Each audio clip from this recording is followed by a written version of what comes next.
Hey everyone, Alan here from the Wild Rift team. We're back once again with your introduction to the latest patch. For this episode, we'll be taking a deep look into 2022, including our upcoming priorities as a team and what you can expect from us this year. Let's dive right into the state of the game. We believe we've made some good progress over the past few patches, with game balance and champion balance in a decent place, and stability and latency improving for many of you. That said, we hear you and know that there are still issues with game fairness, including AFK and intentional feeding.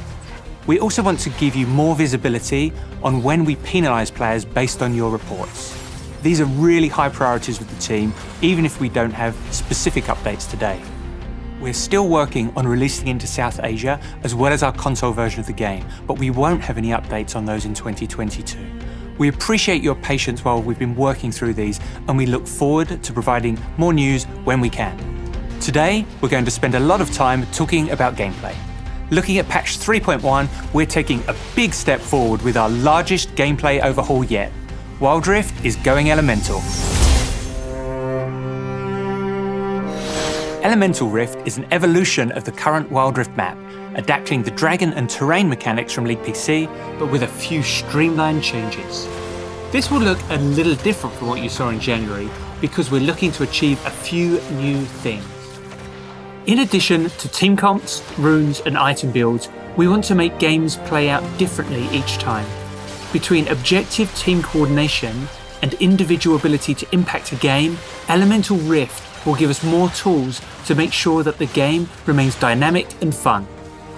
We're also looking to even out the gap between coordinated teams and solo players.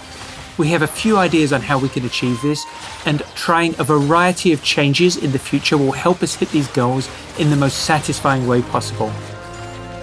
With a huge change like this, we want to be prepared to make adjustments, so we're thinking of Elemental Rift as part of a testing phase. In patch 3.2, you might see a version of it that looks very different from what you'll see today, because we're still exploring different options and deciding what will work best. Wherever we land, we'll be keeping a close eye on the effects of these changes, and we're looking forward to hearing your feedback. In this first version of Elemental Rift, slaying each dragon offers a unique buff, but taking enough dragons also grants the dragon's soul, a powerful buff that matches one of the dragon's elements. We're still working on how many kills it should take, but in this test run, Dragon Soul will trigger after the third dragon, so you'll be able to obtain 3 buffs along with your soul. Infernal Dragon now grants bonus attack damage and ability power, and the Infernal Soul creates explosions around your abilities and attacks, dealing bonus adaptive damage in a circle around your target. Mountain Dragon increases your armor and magic resist, and the Mountain Soul grants a shield after not taking damage for a short while. Ocean Dragon restores health over time, and Ocean Soul restores more health when dealing damage to enemies. The first 2 dragons are random, then after that, all dragons will match the element of the rift. You'll always know which dragon type is coming next before it spawns, so you can prepare to fight for it or trade a different objective if it doesn't fit your team comp. You might have noticed that we didn't cover one element. With the arrival of Elemental Rift, we're removing Cloud Dragon. During our playtests, we felt that Cloud Dragon offered mostly hidden power that was hard to notice in-game, making it less interesting to play around and less enticing for objective-minded teams. Without Cloud Dragon, we'll have extra space for the more exciting elements to shine. You'll also see that Dragons, Rift Herald and Barons spawn later in the game, and Dragons will be a bit easier to take. By building more time into objective spawns, we're hoping to strike a better balance between team performance and individual play. Players will have more options to choose how they want to play the early game, rather than needing to rush the objective right away. We've also totally revamped Elder Dragon, making it much closer to its League PC kin. After the Dragon Soul has been taken by a team, Elder Dragons will be up for grabs, offering a game-ending true damage burn effect and executing enemies when they drop to low health. If your team picks up Elder, it's time to fight. After the second dragon is slain in each game, the map terrain changes significantly, offering new gameplay opportunities that match the third dragon's element. The Infernal Rift burns away brush and opens new pathways to red and blue buff. This can offer an advantage to the winning team for deep warding and aggressive invades, but also means the path back to your base is much shorter. The Mountain Rift forges new terrain in the jungle, as well as a defensive wall in the front of the Dragon Pit.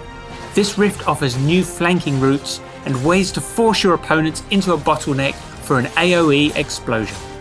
The Ocean Rift spawns more brush across the map with bumper crops of honeyfruit. Use the brushes for surprise ambushes, or just put on some rainy lo-fi beats and heal up for the next fight.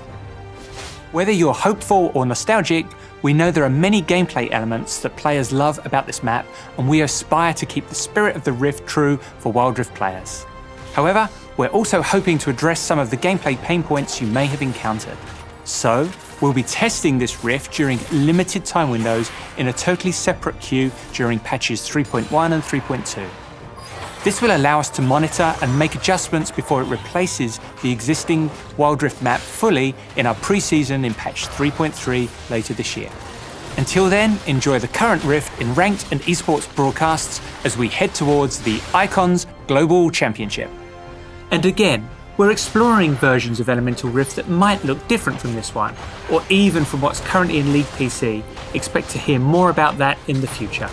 We're looking forward to seeing how your games play out with raw elemental power at your disposal, and we can't wait to hear your feedback on these changes when they roll out for testing. Shen, the Eye of Twilight, will be teleporting in very soon. Shen wields his blades of steel and spirit to protect Ionia and its allies in the Barren Lane. His spirit blade follows him and grants him more damage against his foes and protection when his team needs it most.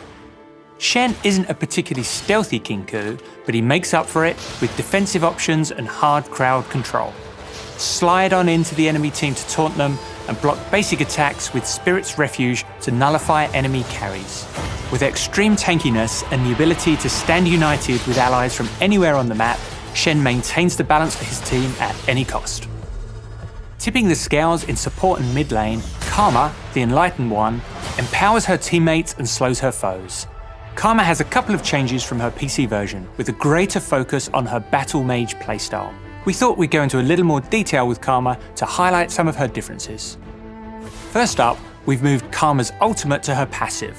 Every spell Karma casts, she gains a stack of mantra, and at 3 stacks, her next ability is empowered. Inner Flame fires a blast of energy, dealing damage and slowing enemies. When empowered, it leaves a slow field, which explodes a second time. Focused Resolve now tethers up to 2 nearby champions. If those champions fail to escape the tether range, they're rooted for a short time. When empowered, this ability forms an additional tether, forcing those enemies to scatter. If any of the tethers aren't broken in time, the enemies get a mega root for a longer period. Karma's third ability, Inspire, grants an ally a shield that offers movement speed. Under the effect of Mantra, the shield could empower an additional nearby ally. Finally, Karma's brand new ultimate, Transcendent Embrace, forms a ring of spirit energy, dealing damage, slowing and knocking enemies into the center if they're caught on the edge. We want to give Karma players more ways to control her enemies throughout the game, and Transcendent Embrace is the centerpiece of that playstyle. In testing, we called it the donut. While this year is starting off a little quieter, we're going to ramp up the amount of champs later in 2022, and we wanted to give you a small taste of who you can expect. This year, we've started with Peace, Harmony, and Fluffy Cats. But 2022 is the year of the Edgelord. Later this year, we'll be revisiting some battle-scarred locations in Runeterra. Next up, we're heading to Zorn, Bilgewater, and Noxus. Nothing personal, kid. We'll see you there. Our mission this year for gameplay is to make games more satisfying and motivating to play, so we're focusing on competition, social play, skill and challenge. That sounds pretty broad, but giving you more freedom and skill expression in your games is a huge part of that effort.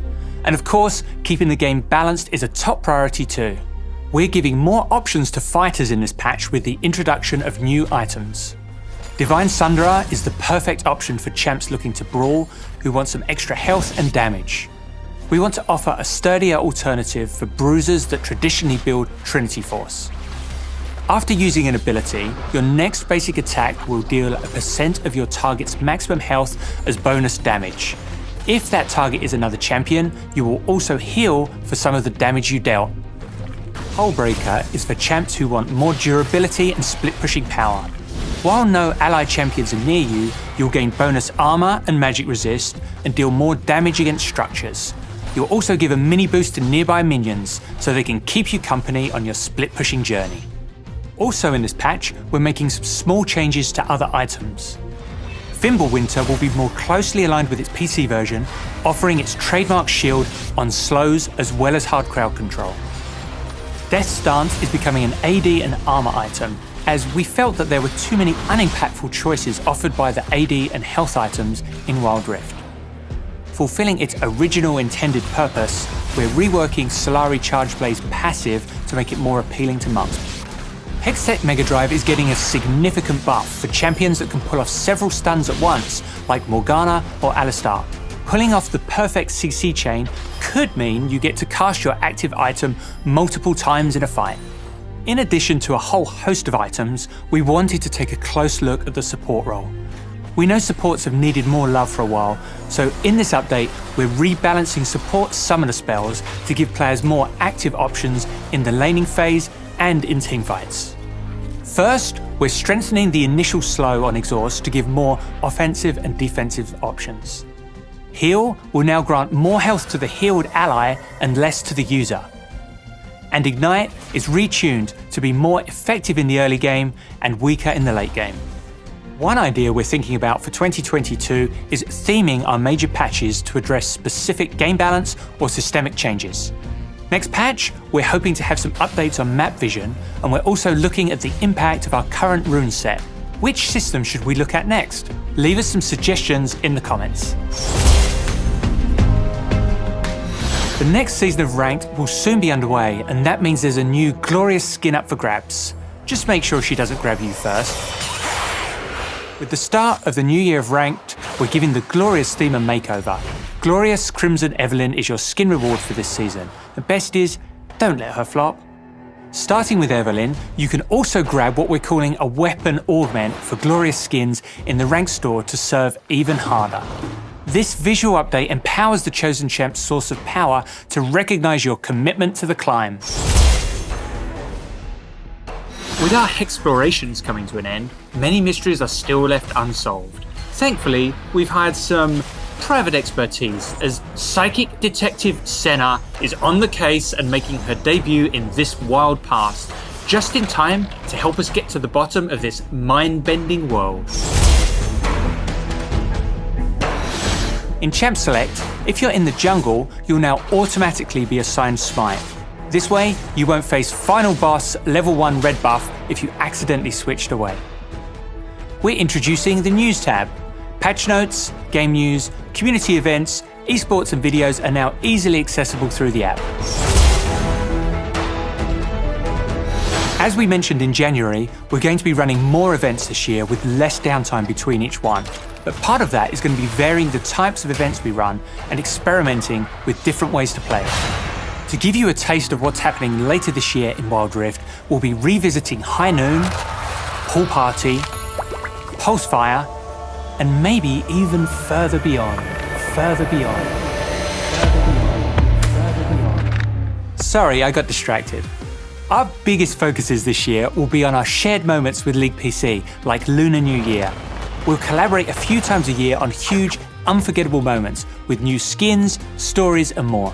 Those larger events will stay under wraps for now. Now, let's get back to it and showcase some of the skins headed your way in patch 3.1.